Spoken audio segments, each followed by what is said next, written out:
everyone. This is A.S.D.P, UFOologist, Paul Welburn from North Yorkshire in the UK. And you're watching the Alien Strand podcast with your amazing host, Donald Ledesma.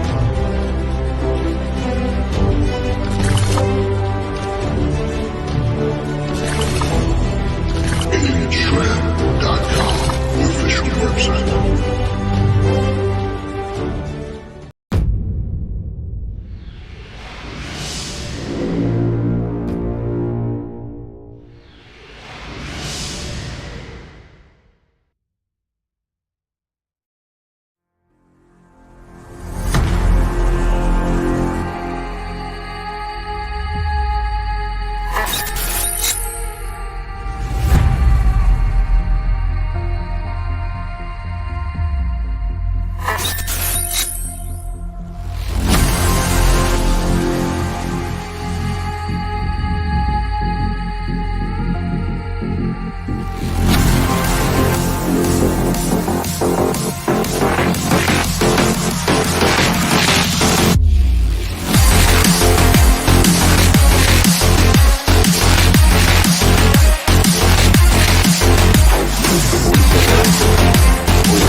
Hi, everybody. Welcome to this episode of Alien Strand Podcast. I'm your host, Donald Ledesma, and welcome to today's show. It's going to be a great one today.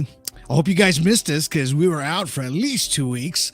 We get busy. Things happen, all the time. Here at ledzproduction and Alien Strand, we A.S.D.P constantly going, man, and we decided just to take a little bit of a break, so we can catch up to some of our work, and that's what happens, at times. But welcome to today's show. Today is going to be UAP Weekly number 4 with your host, me, Donald Ledesma, and Mr. Terry Linch, right?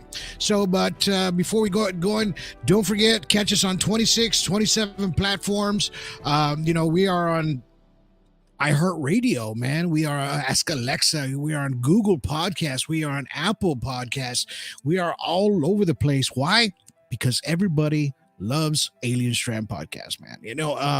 They watch it in so many countries. We have doubled our numbers many times over, because people just like the stories and they like what we're about and they like the content that's coming out. So, if you guys are interested in our content, please join our Patreon site. If you can, go up there. It's only like $5 a month. We're going to get some new stuff coming in here to that platform.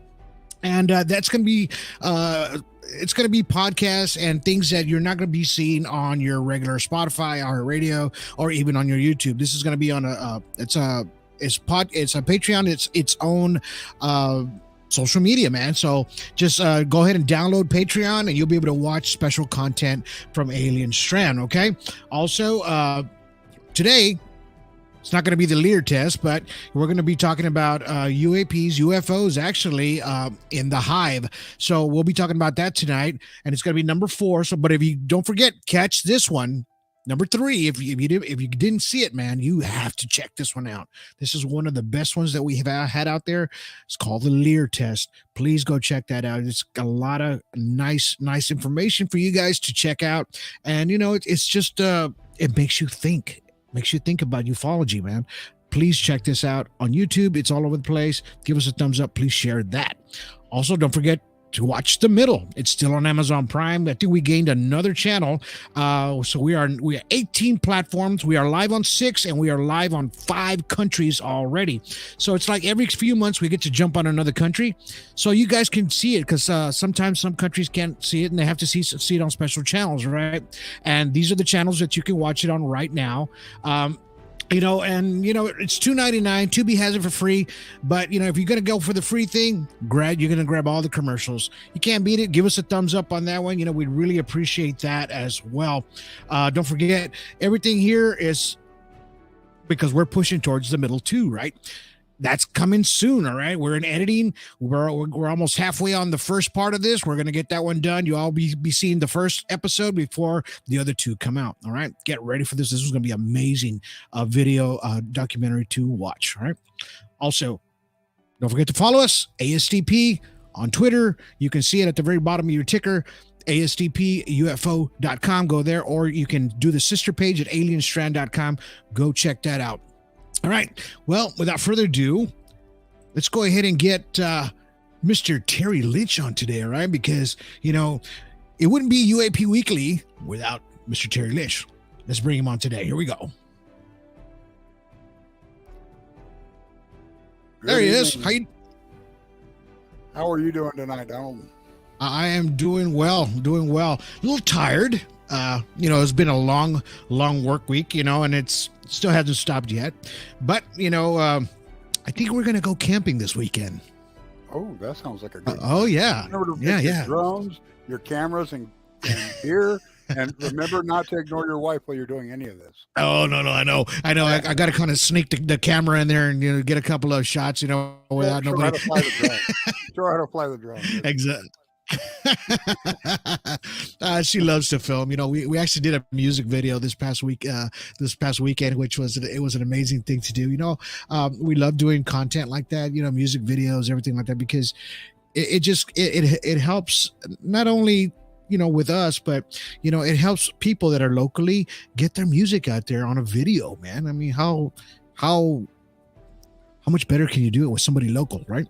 So Right. And today we're going to talk about Let's Productions, but let's go ahead and talk about UAP Weekly. What has been going on with you over there in Oregon so far? Well, we've had a lot of forest fires going on lately. Not much on the sky. Today's the first day in a while that we've been able to get our skies kind of cleared up enough. If you've ever seen the cartoon The Simpsons, right? This falls for everybody. If you've seen those clouds that they show in the cartoon, which is odd that I say The Simpsons because there's so much stuff involved with that too. But when you've got those clouds that are like that's when you catch these things moving between clouds. So today we finally have that. The wind's extremely high outside right now, and when we finally did get a little bit of a break here to where I could do something, we decided we're going to do a podcast. Right on. But that's perfect. I'd rather do the podcast at the moment. I already know that they're up there, so it's just a matter of getting disclosure out to the people. Tonight we're going to have a lot of people that are A.S.D.P representatives that are going to be asking questions and doing things tonight on our show. Right. Just a moment ago, it was shared a couple times. I'm trying to also keep in touch with other things that are going on at the same time.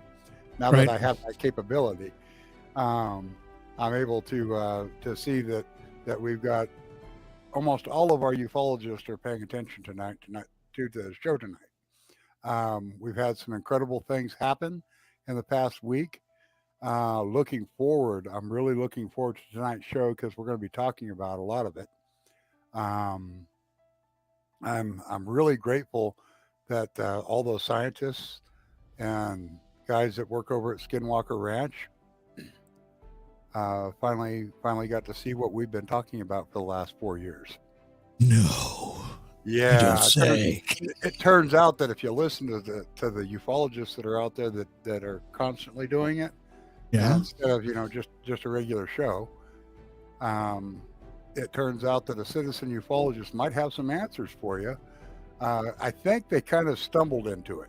I'm not exactly sure yet exactly what they did, but it does look like they're using some of the same techniques we've been using, and I was taught a few years back. And Right. once I started learning how to do this, then I started seeing how things progressed. Okay. Exactly. We'll get into that a little bit later in the show tonight. Right on. Well, thank you everybody for chiming on board right now. I mean, we got Sue Harrison right now. She says, "Hi, Terry." She says, "Keep up the good work." We got David Aliff up there, and he's getting ready to get a storm, man. So you guys be careful out there. He's in South Carolina, but they got that hurricane that's heading their way right now. So you guys stay safe from there, and I'm glad you're watching the show tonight. But y'all be safe. Make sure you board up everything and bring the chickens in and the dogs and the cats and all that stuff. So, so nothing gets hurt out there. We always thinking about you guys, and we're glad that you're out there, as A.S.D.P people and ufologists. And actually, David is part of the paranormal part of the A.S.D.P program that we have, and he's doing a great job out there, as far as that. And they've been talking about a lot of paranormal things on our other group page that we have as well. So let's talk about something that happened here today, I believe, this morning. I posted a picture this morning, and I posted on A.S.D.P Alien Strand Disclosure Project page, and it was of this alien. I'm going to zoom it out just a little bit more so everybody can see if they're watching tonight. So this was captured. It's this photo of being maybe an alien mantis insectoid captured in Connecticut on August 6, 2023. And they used a filter on the image to kind of enhance it, bring more contrast out, and to show you that it's actually holding something in its hand. So it's kind of like a bright wand of some sort.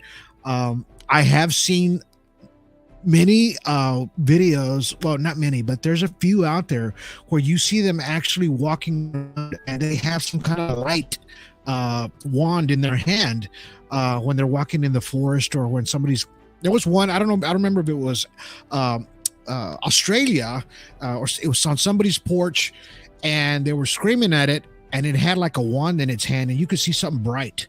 So that's basically what I'm seeing here, in a sense. I wish they could have got a clear image, but hey, man, this is what we get. What do you think, Terry? Well, to me, it kind of represents something pretty ancient out of India. If you notice the two lines that are there, and you see the fertility where those two lines are crossing the lower portion of its body, would make me think, this is just what I would think, is it represents like the Shiva Lingam. I don't know if you know what that is. It's a way that the people of India show respect to their god Shiva.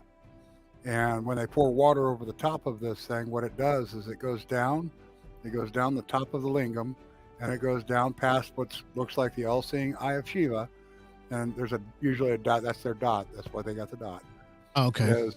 This is it goes down the face of the Shiva Lingam, and it comes down, and it goes through various channels of where it creates like a wave, which would be the very first wave accelerator, not collider, but a wave accelerator, which is 5,000 years old. So this to me, that's what it looks kind of like to me, with of course an alien presence directly in front of it. So wasn't there a story there in India of some kind of a craft that was inside of a cave that they had found, and it was supposedly a time traveling kind of craft that they had found inside of one of the caves there in India? Have you heard that story? I have not. I have not had a chance to. I'm actually going to research it now that you've said it. Yeah. But I have not heard about that in particular craft. What I can think of is they've had several different, like say the Taj Mahal.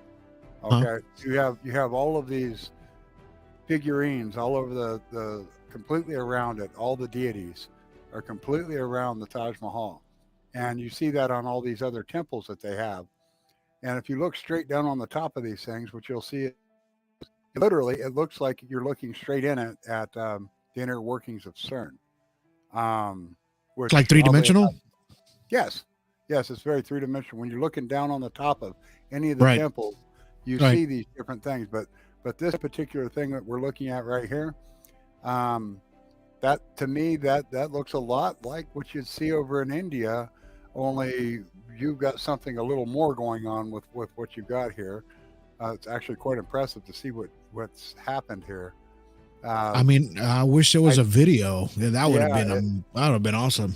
almost looks like a living being to me. It is. I mean, when you zoom in on the picture, if you go to Alien Strand Disclosure Project page, if you zoom in on the picture, you can actually make out the form of the extraterrestrial or whatever it is.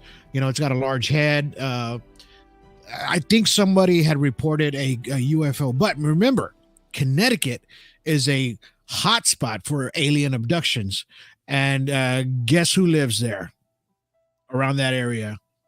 Or close to it. So Whitley Strieber is pretty close to that area. And then and one of our A.S.D.P ufologists, Marisol, she lived right there in that area. So she always said she talked about alien abductions as well. So you know, I believe it's a hot spot around that area. I have to agree.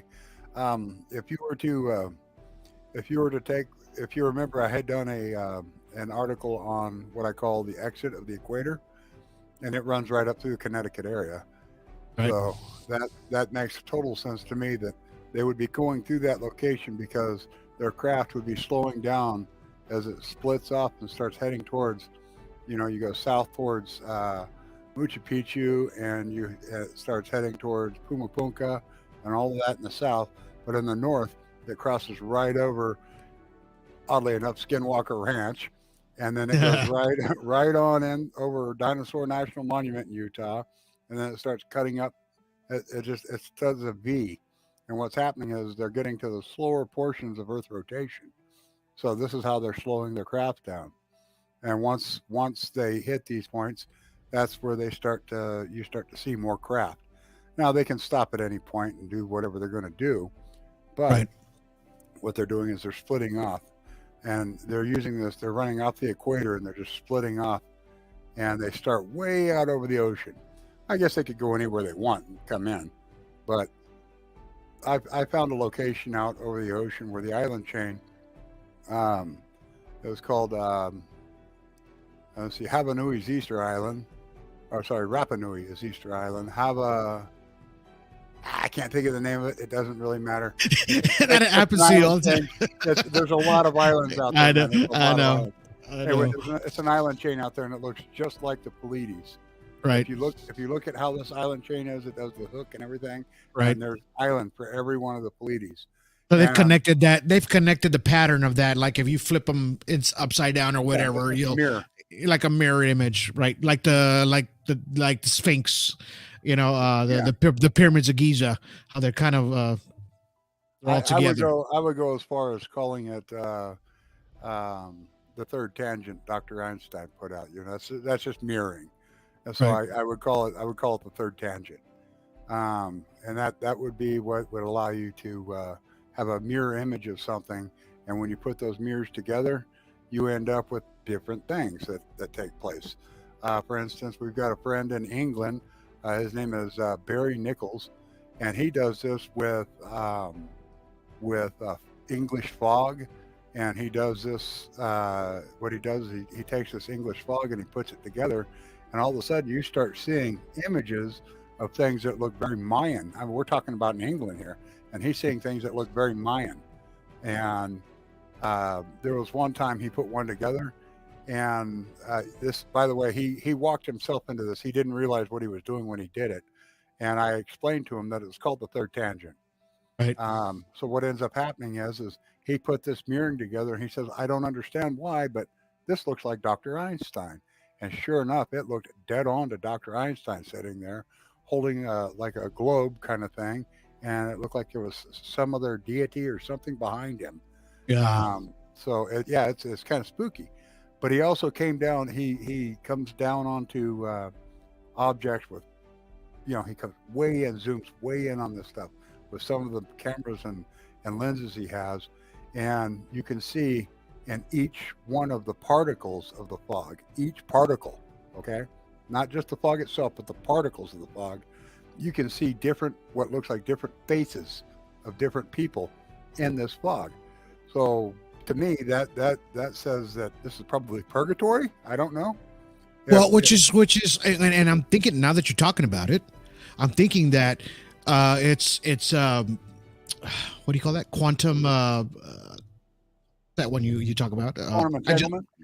Entanglement. That's what it is. Quantum entanglement. Because what they talked about quantum entanglement, all it is nothing but, photons and all the particles, everything tangled in together. So when you zoom in, you break everything down, right? And what you're talking about right now is it made the image of, Dr. Einstein, like he's sitting there, and you're talking about that it's a possibility that could be a different realm or whatever. Dimensional, yes. It's dimensional, yeah, and it's connected. Exactly, and it's connected. So when people say quantum entanglement, I used to think of the word, and I used to think, man, it's kind of for folks like me or other folks out there that don't understand, scientific terminology and things of how to picture quantum entanglement. And all that is just everything coming together as one, and it explodes, and but every particle that's in there is part of that. Has a negative. That's right. Has a negative, and they meet at some point. Right. The fastest way to stop a photon is to observe the photon. The second you observe the photon, it stops. It ceases to do what it was doing, almost like it has its own intelligence, which we talked about on that slit test. There's 2 slits. You put them up. You run the light through. It comes out like a fountain or a facet, just like a crystal. But what it does, it throws it out and it puts up columns. The moment you start putting a camera onto it, it goes from columns back to 2 just. Exactly. That's exactly how it works. It knows it's being observed. So to me, that tells me that photons are an intelligent thing, just like the shooting star. We've been told our whole life that that's a star shooting, but just recently we've been told that we're going to see the very first supernova. Well, then what's a shooting star? Right. Okay. if a star is a soul, like our sun. Sol is the name of our sun, and Terra is the name of Earth. But Sol, if it took off shooting, which I believe we are actually on a shooting star. We're following our sun through on a big arm that's going across in the Milky Way. Okay, so that kind of makes us a shooting star. And what's happening is we're following that star, and all the planets it's like a funnel of water going down a tube, like a vortex. Yeah, it's like a vortex. Yeah, I'm sure that it's just somewhere huge. Out there, there's a black hole where Earth and the sun and all this stuff is just being right through it, and we're at that. That's us. We don't even know it. Yeah. So talking about photons and quantum entanglement. Now I'm going to show you this because we're gonna see if because. Photons are light and things that come in light and, in the sky, when we see sky, clouds, things of different forms. So let's check this out. Oh, yeah. Look at that. So that is a perfect saucer round shape up at the perfect time. It's probably at dawn, maybe, could be, or possibly early morning. But look at the way it looks. I mean, it's perfectly round. Yeah, if you look at everything else it's contrasting with, you notice that it has a full radius, and that right there tells you that this is not normal. That's not something that is natural in the skyline. So This thing, it's got a radius to it, and kind of like you start looking towards things that are. You do the square, and then you have this. So that right there, that's not a natural occurrence. What's taking place here? This is something that had to be created by something. Well, I mean, what do you call those clouds that do circles, like rectangular clouds or something like that? The ones that look like UFOs in the sky, kind of, but they're puffy. Right.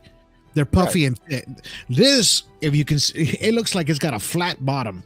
If you're looking at it, so it does not look puffy or like a cloud formation, anything like that. So definition.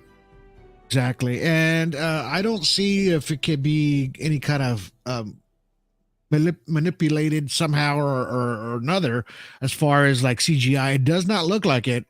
It looks like it's just a natural shape that somebody happened to grab that morning or that evening. Yeah, they did. Whoever this was on the ball when they got that. I mean, it happened so fast. It did.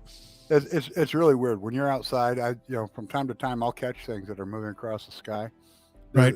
For instance, I was over at the pizza place getting some pizza.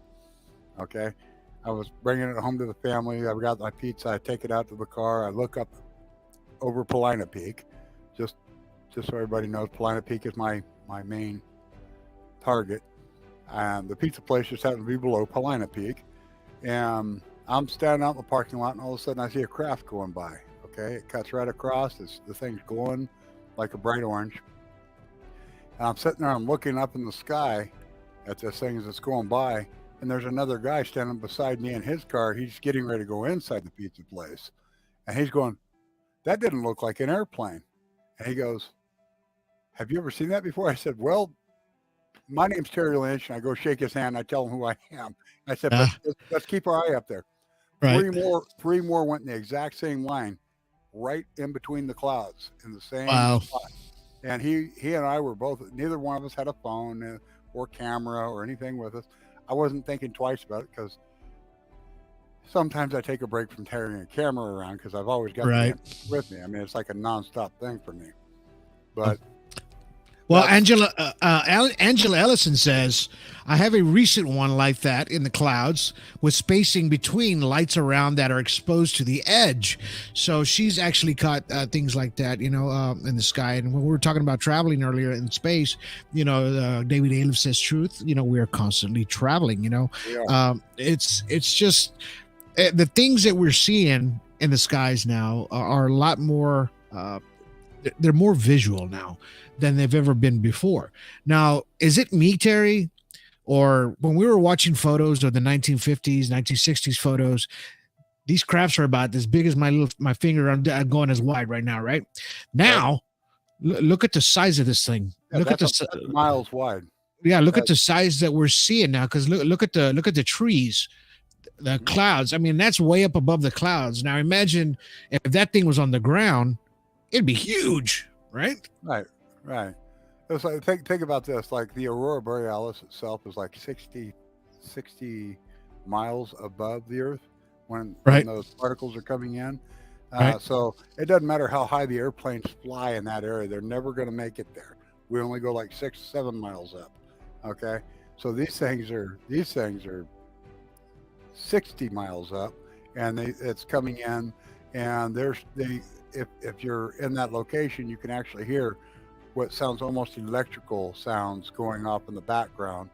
I haven't had the privilege to go hear it myself because that's kind of far north to be able to be in the location where you have no noise, no light, but the Aurora Borealis. This, on the other hand, is not Aurora Borealis. That right there, that looked like a very stationary craft. They had the time to go grab a camera, and they had the time to photograph it, and it stayed put for them. What they found was something very stationary. There's something going on with this, whether it's just things that's being hidden while it's dropping things down and trying to do. It might be putting out orbs. It might be putting out small saucers. Until we actually have a diplomatic meeting with what's going on, we're not really going to know the full truth about this. However, I feel that citizens are sharing more truth than any government is, and it's time to start paying closer attention to the standard person like me and you or anybody on our team for sure. I have no problem, again, like I said, working with people like MUFON. I have no problem working with law enforcement, and we're all humans. We're all trying to come up with the same answers. Right. So exactly. when you see something like that, get it and send it to either Donald Ledesma or myself, or find us on A.S.D.P. Was it ASDP.com? Yeah, ASDP-UFO.com. Thank you. That's where we need to send it to.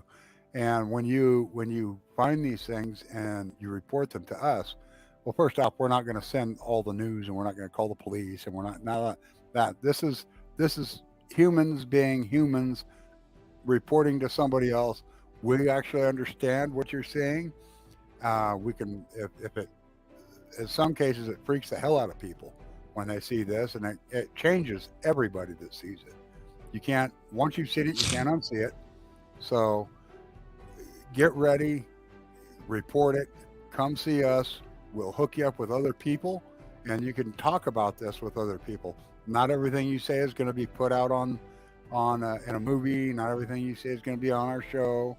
Right. But what will happen is you're going to end up with a whole group of people that have seen the same thing that you've seen. They know how to see it on a regular basis. Most of us now, we know how to see these things. I can go outside and film one right now if I was to go outside. And let's just call it what it is. It's disclosure. That's exactly what it is, because when you put it out there like that, you want the world to see it, and you're saying, okay, look, this is real, man. I saw this, or I spotted. And if you do this, and if you want to put it out there, please share it, man. Share it with groups. Share it with anybody you can. My pet peeve is there's a few groups out there that, they'll just keep it to themselves, and that's fine and dandy. If you want to do that, go ahead, but if you want to be a real disclosure group or place like that, I'm not putting anybody down, but man, please share it, man, because this is what it's about as citizen ufologists, right? Because we're trying to get the information out and show people, okay, this is really happening. This is really happening out there. These things this is what people are going through every day. They're actually witnessing these things, or they're actually, coming face to face with extraterrestrials, and it ain't bull crap. You know what I mean? So, and if you do have something like that, please share it. Don't feel bad. And don't, like Terry said, don't feel bad. We're not going to, shun you away. We're not going to do anything like that. We're going to welcome you with open arms and take your report. That's exactly what we're going to do if you want the report made. And just do that, and that would do so much for ufology, and you'll actually be actually helping us build what we're trying to do as A.S.D.P ufologists, a global scale. Because what if whatever you saw, somebody saw it in Africa, or somebody saw it in Australia, or somebody saw that same thing? They have to. If you put it out there, just like Angela said, hey man, I saw something just almost like that, right? And I have it on I filmed it. So this is what it's about. We're connecting all the dots together. So let's go ahead. I have one video today. I didn't bring out a bunch of videos, but today I'm going to show you this one video, and it's been out for maybe 2 years. I think I saw it about 2 years ago, but it popped up on my feed, and somebody actually did a nice little thing with it on their TikTok or whatever. And I wanted to share it with you guys because I want you to see how this craft reacts and how it changes its form. Okay. And this is not at night. This is going to be broad daylight. All right. So here we go. Quaint town of Montreal, Italy. This occurrence, captured by an anonymous individual, has been a subject of fervent debate for nearly 2 decades, attracting the keen interest of ufologists, scientists, and curious individuals alike. The details of the event, as narrated by the unknown filmer, paint a picture of a surreal encounter. The protagonist of this story is an unidentified flying object, a disc of approximately 10 feet in diameter. The UFO, a spectacle in white, was seemingly outfitted with edges on its sides, an unusual feature that has puzzled experts ever since. The encounter began with the UFO hovering silently over a river, close to the ground. The solitude of the scene was broken only by the gentle lapping of the river water and the soft hum of the spinning disc. Its slow, deliberate rotation added an eerie ambience to the event. The unidentified man who captured this moment reported the UFO maintained its proximity for a few moments, flying eerily close to him. However, the climax of this encounter was yet to unfold. Without any warning, the UFO accelerated at a speed so astounding that it defies conventional understanding of physics. It accelerated to approximately 30,000 miles per hour in less than 2 seconds, the object vanished from sight, leaving the man and his camera staring into the void. This incident, colloquially referred to as the Montreal encounter, has since become a cornerstone in UFO research.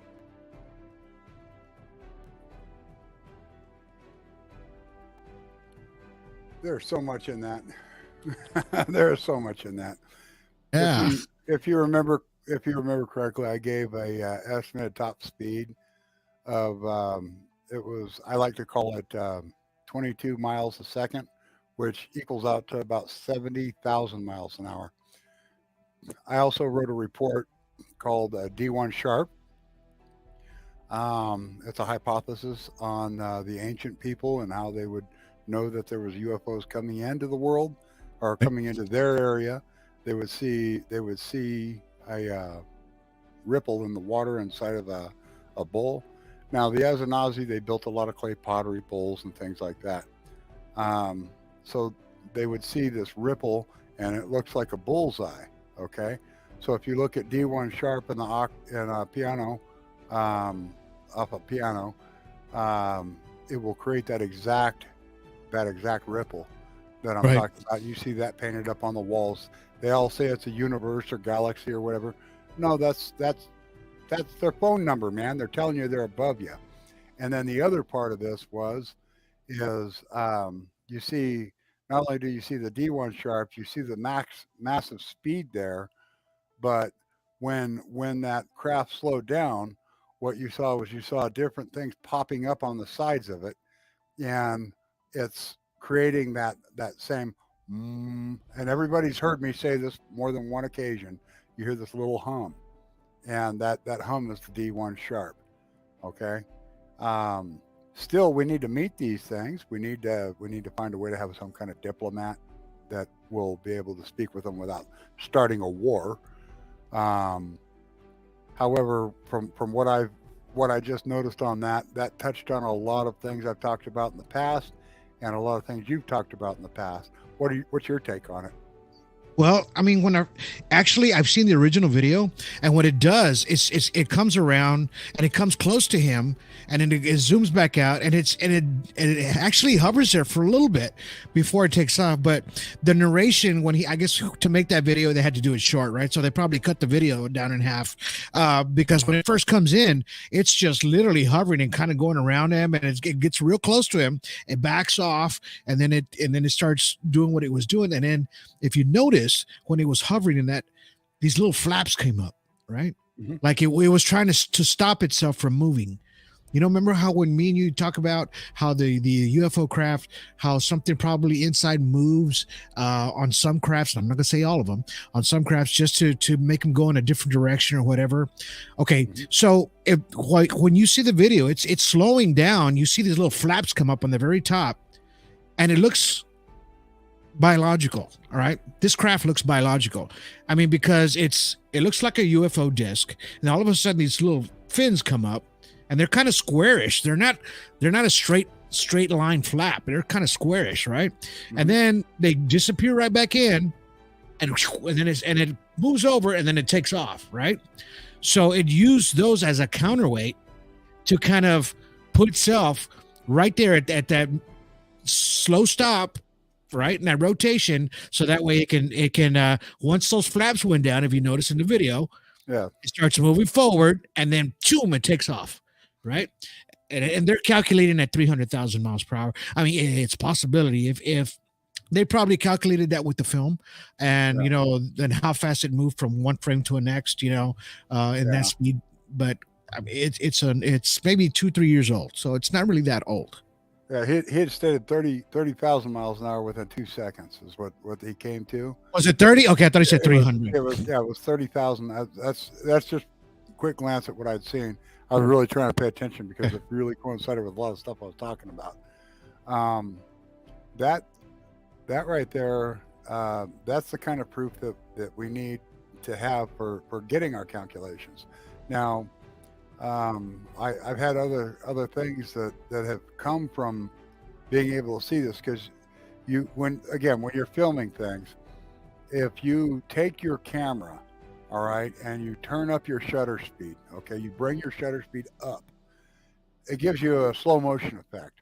Okay, that's one of those things that's going to be the biggest tool that you can have. If you got just your cell phone, okay, and you're filming, you're videoing with just a cell phone, you're not going to be able to. Some cell phones, I think Apple will slow things down for you, but like my Samsung will not. Right. But what you do is what you're looking up in the sky, and you might see a little white spot real quick, or you might see a black spot real quick, and it look like a bug or a bird. Okay, you bring that baby in you to the exact spot that you saw it, because you're not going to see it very very long. You got what, 10 frames per frame, I guess is what it is in the video. So what ends up happening is you're going to stop on that one spot that craft is at. You're going to stop it. You're going to pause your phone in that video, or your camera in that video, and then you're going to take a screenshot, and you're going to zoom in, and you're going to be completely amazed with what you find. You're going to find out that these things are 100% around us all the time. They always have been. Once you've done this, you can't unsee it. Okay, you can't unsee this stuff. Now, you can get sometimes you'll see a glowing craft, like a fireball almost. I call them fire in the sky, but that's one of the most common around here, that you see in the dark at nighttime. You won't see any of the other stuff at night, but during the daytime, that's where I do most of my work, is during the daytime.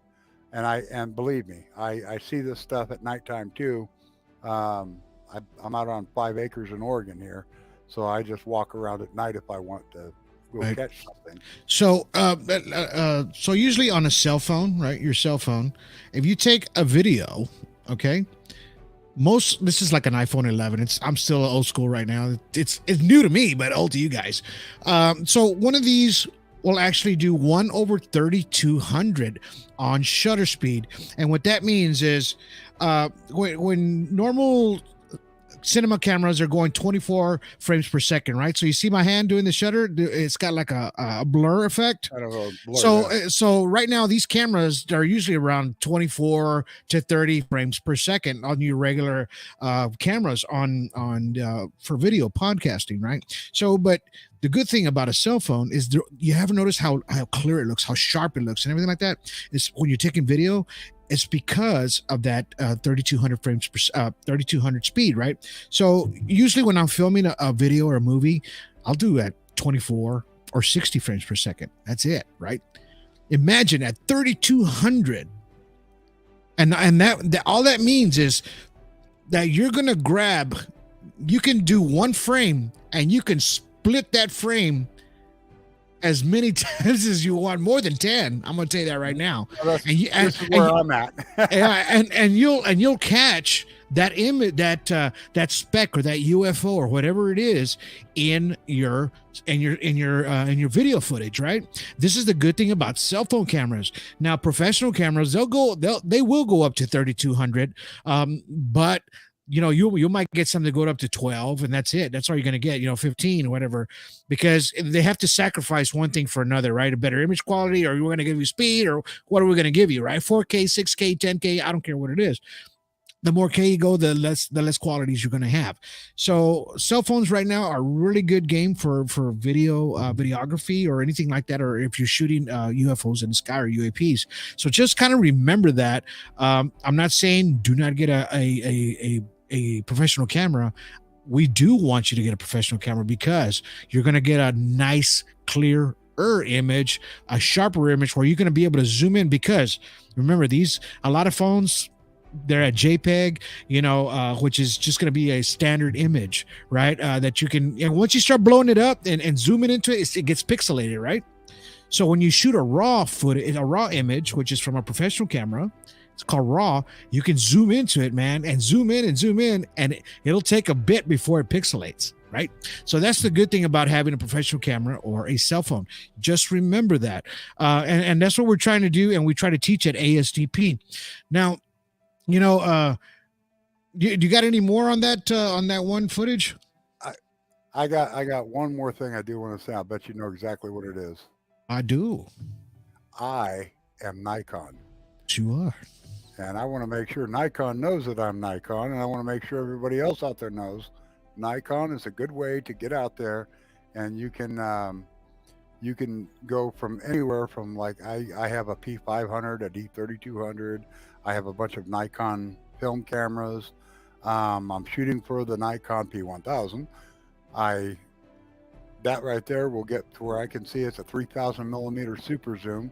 Nikon makes a good bridge camera that keeps you from having to go out and buy a whole bunch of different lenses to do this. They go. I have a P80 also. So I have a P80, I have a P500, I have a D3200. I've got an assortment of lenses for that. And when you get yourself the ability to be able to capture things, start off with wildlife or whatever's going on in the city you live Birds. in. Yeah. Birds. Yeah. Practice. Learn how to use your camera. Don't just say, okay, I've got it and I'm ready to go become no. You got to learn how to use your camera. Take pictures of bugs and leaves and find things that are a good, what they call it in photography is they call it your talent. You're looking for your talent. You want to find that talent, make that your subject. You find an anthill, go out and take pictures of that. Get the clear pictures that you can. Clearest picture. You're going to take 500 pictures before you got 5 really good ones. That's right. That's just the way it works. So David, talking about the UFO that we just saw, he says, could it have been one of ours that we reverse engineered? We've seen so many different types of sizes and shapes. I guess that's a possibility. That is a possibility because if you remember correctly, Dr., and I'm going to continue to call him Dr. Bob Lazar, came out and he let us all know. He told everybody about what's out there and what they actually have at S4. Okay. Right. So could it be one of ours? Sure. Is it one of ours? I don't know. Do you? I don't know. I mean, where are we in our technology at this point? I'm starting to see different films with fully loaded fighter jets and UFOs hanging right underneath the wing line of them as they're flying along. Like, these guys are buddies. But look at this. Look at this. We just had India land a probe on the moon just this week, I believe, or it was last week.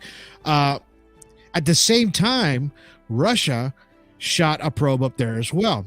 Theirs, unfortunately, crashed. It spun out of orbit, hit the side of the moon, and boom, theirs didn't make it. Now, these guys are just barely getting to the moon, right? Right. As far as technology, okay. So we have these countries, and this is just my mind working, Terry. I'm not discrediting anything or anybody. I'm just saying that if they had the ability of reverse engineering and all that good stuff, I mean, Russia can't even make one to the moon yet without crashing it. I'm not putting them down, but it happened, right? Mm-hmm. It takes a lot of strategic planning and money and numbers and somebody who knows what they're doing, right? India, they got it. Hey, congratulations. I'm glad you guys. I'm agree with that. Yeah, I'm glad you guys made it. Heck yeah. You're just welcome to the moon, man. But that's just my question is, these two countries, they're barely making it to the moon. I'm sure China's been up there already. They landed one up there too. We're on the dark side for quite some time, actually. Okay, so we're still using bottle rockets, Terry. Yeah, we're flying up on broomsticks. I know. Bottle rockets, man. Yeah. We need to figure out how to utilize the fact that the sun itself is throwing off all of this radiation. It's throwing off all this magnetic energy that you can reverse polarity of and push. Okay. Right. Every single system has a star in it. Okay.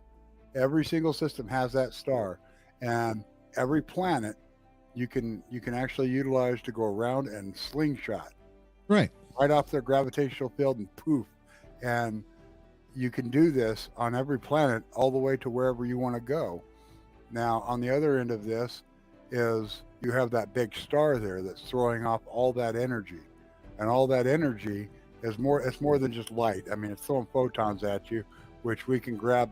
We can grab the photons and put into a solar panel and create the electricity and energy we need to do several operational things on a craft. But it's also a giant freaking magnet. Okay, Right. It's like the Earth itself. When you start creating a mass, what happens is this mass will attract things to it. Okay, that mass, if you're say here's the sun and here's the craft, and all of a sudden you reverse the polarity of the magnet, it's going to push. Okay, think about how fast a magnet flips. Think about how fast these crafts are moving. They're telling us how to do this. We have quantum levitation. We know that we know how to do this. We have bullet trains over in Europe that are operating on that exact thing. What they do is they lift up, they do quantum levitation, and they push. They're using a push. And how they slow down is they throw copper. Copper is an ancient tool. They take copper and they put it down there, and that's the braking system. They're not using wheels, they're not using anything, but they're using a levitation. These things are moving on what I call magnetic repulsion, not propulsion, but repulsion, which propels it to go a direction. A different direction, right? All these crafts are at kind of an angle, and they're moving. They're tilted, and they're moving. They're pushing. Dr. Lazar was trying to tell us that these things they're using a amplifier type situation where they got amplifiers under it, 3 cushion. Right. It's a 3 cushion, in fact. And what happens is the one in front's the lesser effect. So the thing's falling into its own path, and it's pushing off of repulsion. And that's how come these things move so fast. Take 2 magnets, put them together, they'll stick. Turn one around and stick it like to that and hold it together and let it go.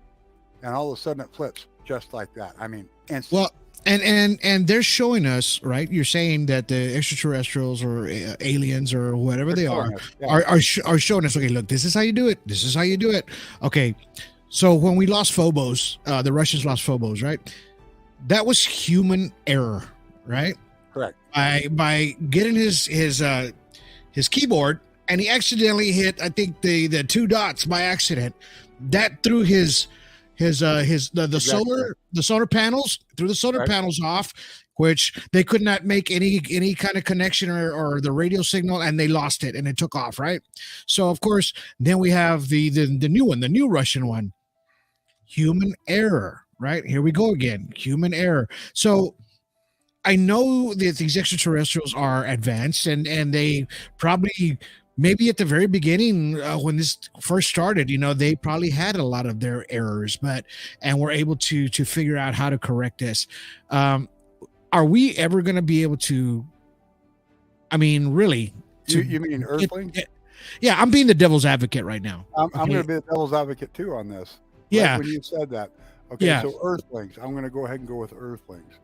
If you remember correctly, in the movie The Middle, as well as a few of the interviews that you've done with me, I have mentioned that these things are Earthlings. Okay, they live inside the Earth. They live in our skyline. We live in the middle. Okay, right. So these things, they're ancient. They go inside the Earth. They come out of the Earth. They go up into our skyline. We're like this. I hate to say it this way, but we're like the ant thing that people have inside their house, watching the ants build and try and do things. And we're like that. We've got all these different species that are here on our surface. We have a whole bunch of species that are in our oceans. We're still finding out new things about different ones because there's new ones. Right. Almost every day there's a new finding of some type of new creature we had not seen before. Okay. Whether it be a bug, a shark, a fish, a lizard.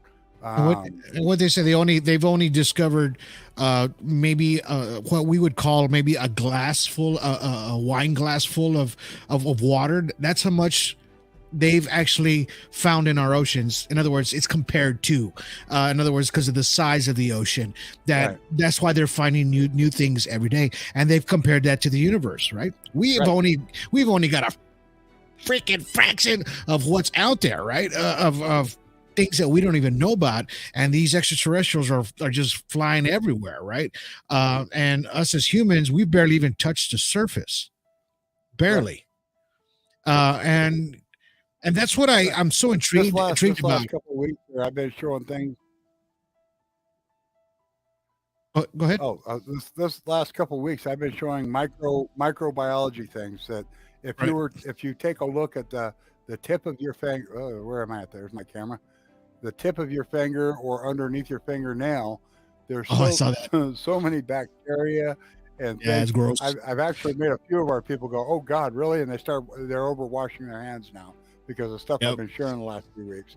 But to something, we are the creator. To something, we are the greater being. Okay. I got a really big kick out of I forget what the name of the movie is, but they sneeze and they say, "Oh, bless you." When they say bless you, they're actually talking about like we just created something when you sneeze. I can't remember the name. I think it was Hitchhiker's Guide to the Galaxy or something like that. But that was actually a very accurate statement when they made that. Okay, because scientifically the particles, every little bacterium, it is what it is. Yeah. So anyway, there's been a lot of cases where I've had video and footage that I've shared with you, and I've had it analyzed out in Australia with Chris Hamill, and I've had Annabelle Quiones.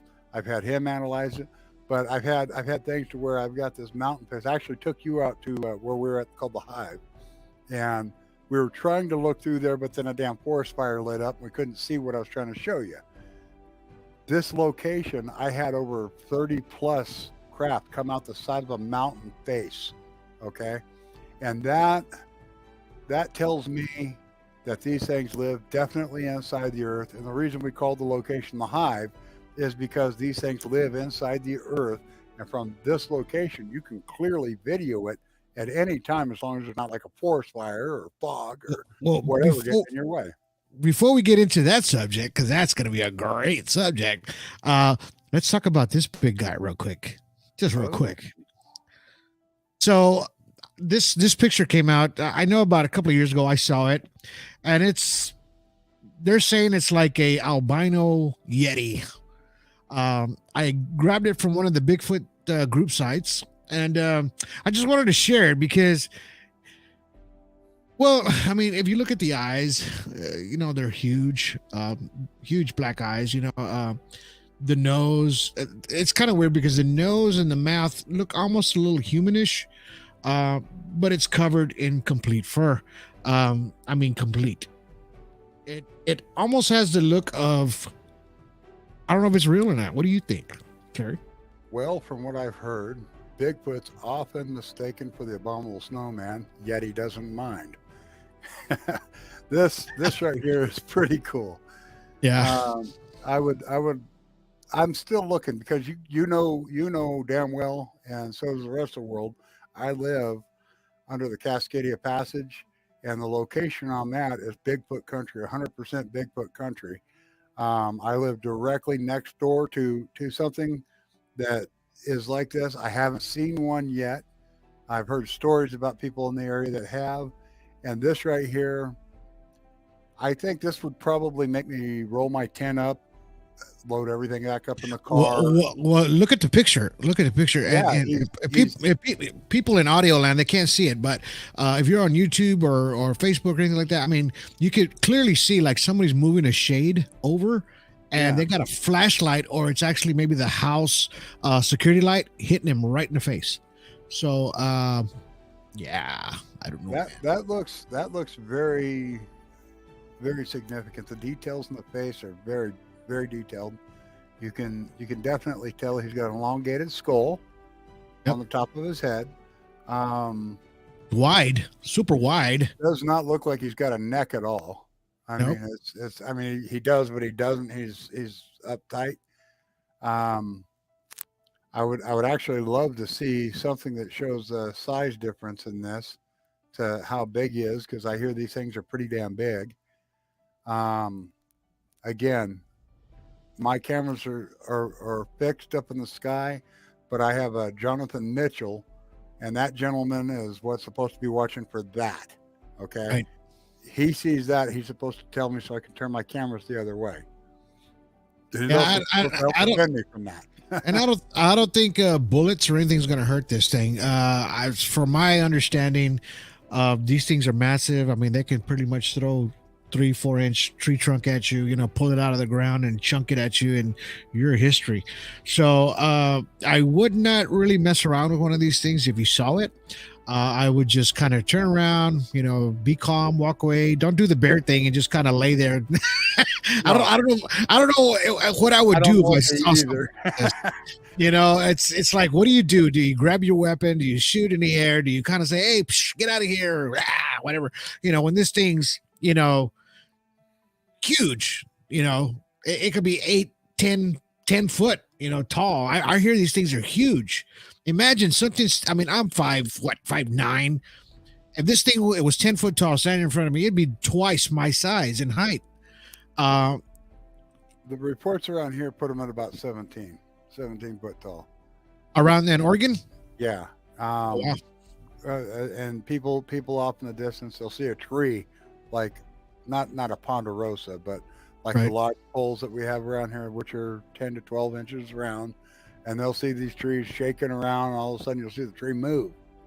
And you're like, what was that? What made the tree do that? Okay. I see that David Alof, the one we saw, I guess he saw one. I guess he saw one just like this. So, I mean, if he saw one face to face or close to it, this is, it's possibly. Yeah, I'm not going to take anything away from anybody who says they've seen a Bigfoot. I do want to correct something. I keep seeing on the different Bigfoot sites, because I'm a member on a few of them and I share a bunch of our material there. Right. I keep seeing people show something that as literally it's too small for it to be a structure for them to live in. What I'm seeing is old Wikiup. I'm seeing what the Native Americans would have built for a quick hunting structure or someplace where they could lay down for the night. Right. Maybe 5-6 people go out and they grab as many long branches as they can, or trees as they can that are small, and then turn it into what's called a Wikiup. And then they go inside. And I keep seeing people saying, this is a Bigfoot structure. It's not big enough for them. It's just not big enough for them.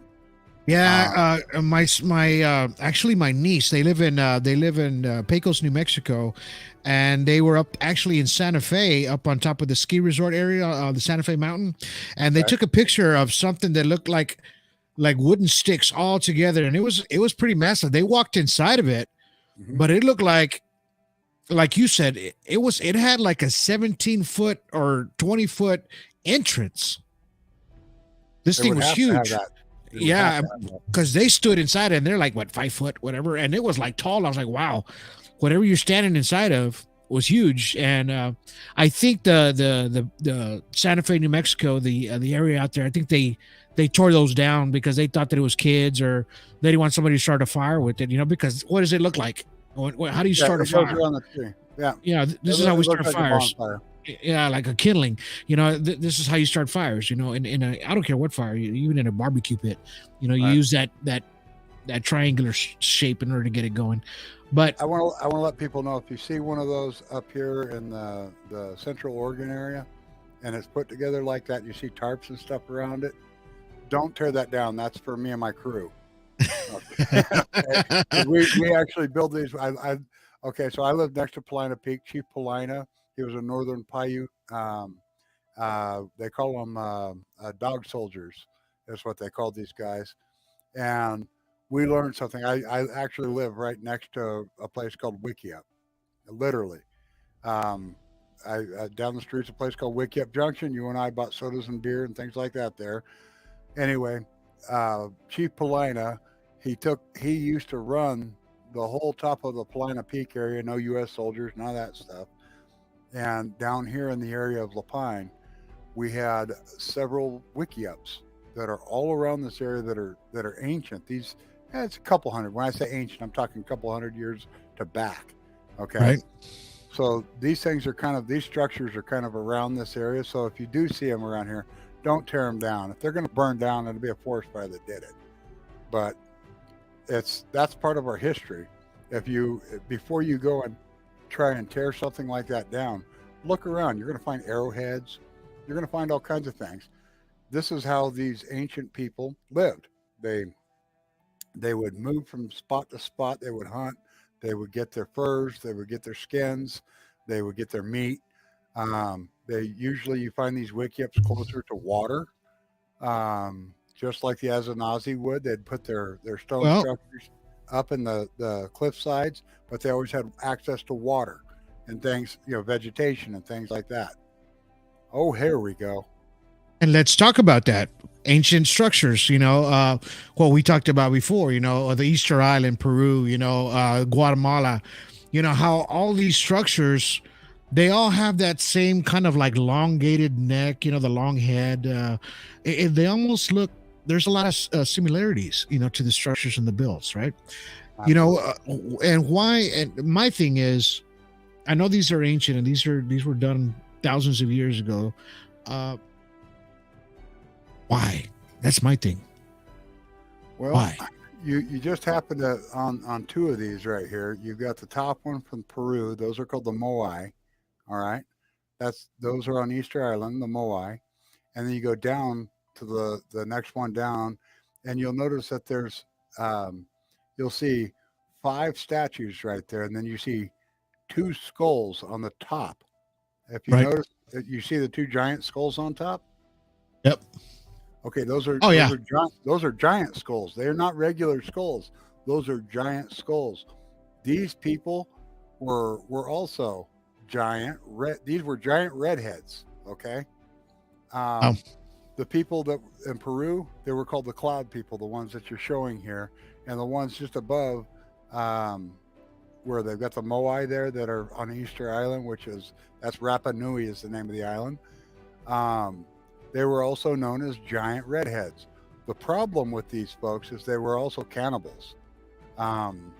When Captain Cook went to Easter Island, he called it Easter Island because he found it on Easter Day.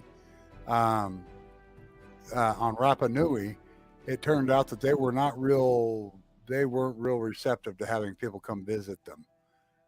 They soon after Cook showed up there, they found a way to get away or had to leave because they had already used all the resources on the island. Let me give you the backline on the one in Guatemala. Okay. Let me read you the backline on that one. So the story on that one says, half a century ago, a giant stone head was discovered deep in the jungles of Guatemala. The face turned into the sky had large eyes, thin lips, large nose. What is unusual in that it's a Caucasian type of face that doesn't correspond to any of the pre-Hispanic races in America, right? They discovered quickly an attraction to the attention. It says, but just as quickly as it disappeared from the pages of history for the first time, a mysterious stone head was reported by Oscar Rafael Padilla Lara. He's a PhD lawyer and a notary. He says, who received a photo of this head in 1987. Okay. He says the photo was taken in 1950s by the owner of the site, which the monolith was located somewhere in the jungles of Guatemala. It says a small article with the photo was published with a bulletin. It says Ancient Heavens. It said it was read by the famous researcher and writer David Hatcher Childless. He found Dr. Padilla, who said that he had found the owners of the site where the stone head was located. This is the Binier family, he says. The monolith is located 10 kilometers from the small village of La Democracia in the south of Guatemala. So this is where the story of that head, of that large head next to that pickup truck there, or that car there on the right side. And if you notice, it's covered by foliage, right? Yeah. So they dug it out, and it looks like it had been sitting there for a while. Yeah. Now, see, again, this is what I've been saying. you have all these different races of giant redheads. Okay, they're white, they're giant, they got red hair.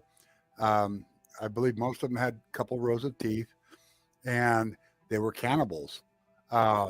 Most of the natives, like the Lakota Sioux, the Northern Paiute, there was, I might be wrong on Lakota Sioux, but the Northern Paiute were definitely part of this. They came into Idaho, and they lit fires in the end of a cave that these things were coming from, and they sealed that cave off and killed them all off as much as they could. They actually have a like a mummified version of one of them standing next to a couple of guys from, I think it was in the 1920s, is when they uncovered one of the bodies of a mummified body of one of these things. The other thing I wanted to add is I got to make two corrections. One was Kandahar, which that was the location where they had the Kandahar giant, Right. and that was in Afghanistan, not Pakistan. That was our last show. Yeah, I think I said it was Afghanistan. Yeah, it was in Afghanistan, and there Okay. was he was a giant redhead, 2 rows of teeth, the whole 9 yards. He took out what was a whole unit, an army unit, and then up come a bunch of special forces guys to try and figure out what happened to that unit. Right. And it managed to kill one more guy, but it was a special forces guy this time. He threw a spear, it went out to retrieve its spear, and they unloaded on it. And then, of course, it disappeared with that unit. The unit, they loaded it up on whatever. Right. I don't know if it was a helicopter or what, but they took off with it. The rest of the story on that Guatemalan head was, he said that it says that Dr. Pia went back out there later on to try to re-find it again, and found out that it was mostly destroyed by rebels. So they ended up, he said most of the nose was gone, the eyes were gone. So I guess they were just shooting at it and stuff. So he wasn't able to, this is the only picture that has ever been found of this. Unfortunately, it was destroyed by military rebels back in the day. They're and trying it to just, cover up the history is what's happening there, is they're trying to hide the history. yeah, and it just resurfaced. It said it resurfaced later on in a film called Mayan Revelations about in 2012. It says and beyond. That was the name of the film that it resurfaced on. So, that was a piece of history that we're never going to know about. I don't know if you'd ever noticed this or not, but if you look at a lot of the Egyptian stuff and a lot of, I'm talking about statues, right? You'll notice the nose is missing off most of it. Right.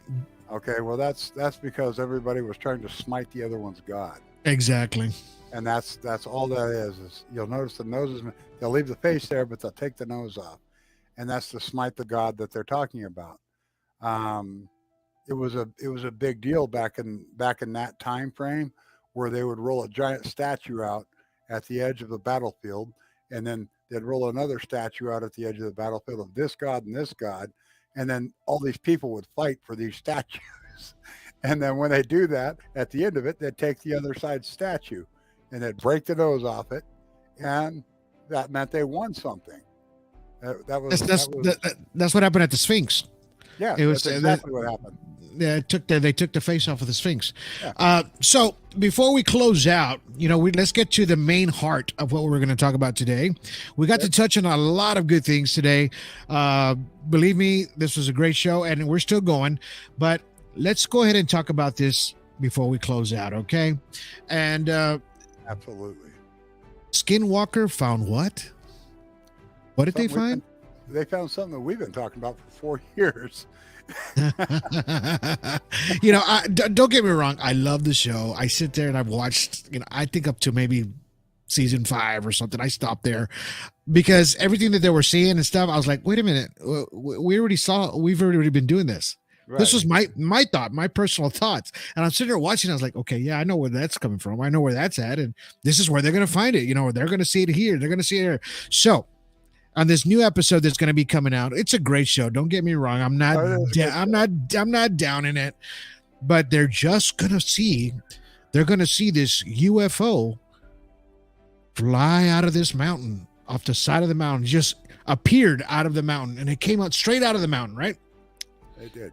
When I saw that, first person I thought of, I was like, oh my God, Terry Linch has to see this, right?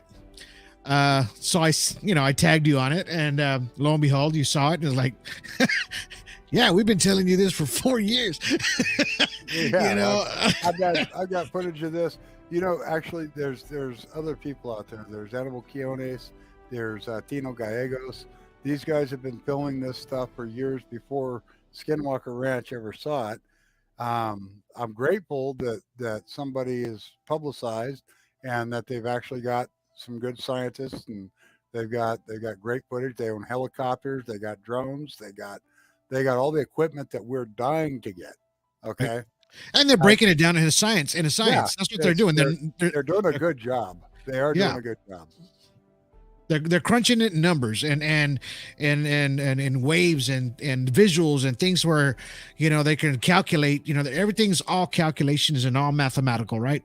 And that's basically what Skinwalker Ranch is. They're trying to tell you in a scientific way, okay, whatever I'm seeing right now that just flew out of that mountain, it's real. Yeah, it's very real.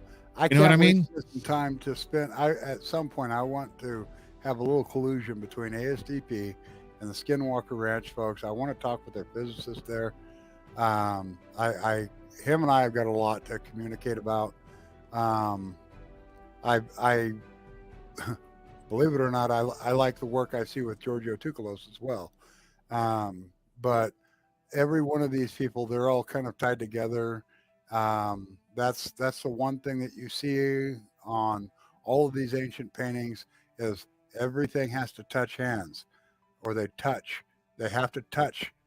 Once you start getting everything to touch, the information is going to come out. And Exactly. That's where we're at. We're at the point where we're reaching out, and we're going to see if they take our hand. Okay. Right. That's where we're at. Right. Let's see what they've got. Yeah, I mean, let's just see what they got, and then if they have the same hypothesis that we do, as far as the D1 sharp, right, and then how these crabs are working, how they're coming out of the mountain, what did you call it? The Rosen Bridge, right? They're going in and out of the mountain. Are they going to say it's the Rosen Bridge in the show? I don't know. They might not. I mean, we're not. They're not. Dr. Einstein and Dr. Nathaniel Rosen's the one that came with this long before any of us. Right. So, I mean, and I hope they figure it out. I mean, of course, we are not scientists or anything like that. We didn't go to school and get bachelor's degrees and on any of this, right? This was all self-taught. Everything that we're doing as far as citizen ufologists, remember that, citizen ufologists, we're able to not only catch these crabs and break them down in our videos and our photos and our analysis, video analysis, our spectrums, everything that we're doing, that we've been doing for 4 to 5 years, and putting it all together to where we finally get the final outcome hypothesis, right? We get the final outcome of it, right? And that's what we're doing. We're already there, right? Where they're at. What they just figured out, but we were already there. We've been there already. So, and we're still moving forward. Now, can we use their information to kind of get more of a better hypothesis? Yes, absolutely. Can they use our stuff to get maybe a sense of what? Maybe we can't do it in a spectrum because we don't have the great tools that they have, but they can actually calculate it and say, you know what, this guy said it this way. Let's try this different calculation, and we might just figure out how these things are busting through the Rosen Bridge, or how it's making a Rosen Bridge, or how it's coming in and out of the mountain, or what's inside that mountain. You know what I mean? Not just a wormhole, but can we go in there, right, without getting sick? There was an episode when they went in there. There was a little like an opening where they tried to go in there and it was full of radiation. They were getting sick. So, I mean, What does that tell you? That tells me that whatever's in there has a different makeup than we do. Exactly. Yeah, their molecules are different. They're able to do things that we can't do with the ability. Honestly, I think that the Rosen Bridge can be activated at you're going to love this, a 45-degree angle and massive speed. So Possibility. some things, some of these craft are going in and out slower than what I'm trying to say, but I firmly believe that if you're moving at that what we like to say was one frame out of 10, and you're moving at that speed where you can only see that craft for that speed, that's most likely that's a speed. And I also, earlier you had said something about counter steering. I 100% agree. These crafts all move on counter steering. They accelerate, they decelerate, they go into what's called quantum lock. It's what stops them, which I said with copper, you can come to a complete stop, no brakes, that's it. You put this copper shield down and bam, you can stop. You use the magnetic repulsion to get up to top speeds. And I believe also that if you go at a 45-degree angle, which is basically what the craft's pushing at, but you go into the earth, then you're going to, at the correct speed, whatever that is, you're going to find out that you can go in. And where do we teach this at? We teach this at Alien Strand Disclosure Project, right? Do.